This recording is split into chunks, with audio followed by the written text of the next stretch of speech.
জুলাই গণহত্যায় জড়িতদের দ্রুত বিচার ও তাদের রাজনীতির নিষিদ্ধের বিষয়ে একমত ইসলামী আন্দোলন বাংলাদেশ ও গণ অধিকার পরিষদ। বুধবার বিকেলে ইসলামী আন্দোলনের কেন্দ্রীয় কার্যালয়ের সংস্কার, নির্বাচন ও রাজনৈতিক বিভিন্ন ইস্যুতে সংলাপ হয়। বান্ডেল থাকলে প্রতি সেনমানিতে টাকা বাঁচবে। বিকাশ সেনমানি বান্ডেল কিনে জিতুন প্রতি লেনদেনে। ইসলামী আন্দোলন বাংলাদেশের আমির মুফতি সৈয়দ মোহাম্মদ রেজাউল করিম জানান, বৈঠকে নির্বাচন ও সংস্কার নিয়ে বিস্তারিত আলোচনা করেছেন তারা। প্রয়োজনীয় সংস্কারের পর দ্রুত নির্বাচনের দাবি তার। বলেন, জাতীয় নির্বাচনের আগে স্থানীয় নির্বাচনের বিষয়ে একমত হয়েছে দুই সংগঠন। এ সময় গণ অধিকার পরিষদের সভাপতি নুরুল হক নূর জানান, বিগত সরকার বাংলাদেশকে প্রতিবেশী দেশের রাজ্যে পরিণত করেছিল।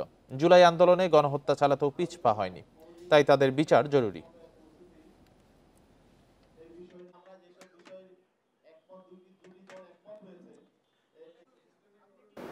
সংস্কার সম্পন্নর পরেই দ্রুত সময় জাতীয় নির্বাচনের পরিবেশ তৈরি করা, জাতীয় নির্বাচন হওয়ার ব্যাপারে আমরা ঐক্যমতে পৌঁছেছি। জাতীয় নির্বাচনের আগে স্থানীয় নির্বাচন আগে হওয়ার ব্যাপারে এটা আমরা ঐক্যমতে পৌঁছেছি।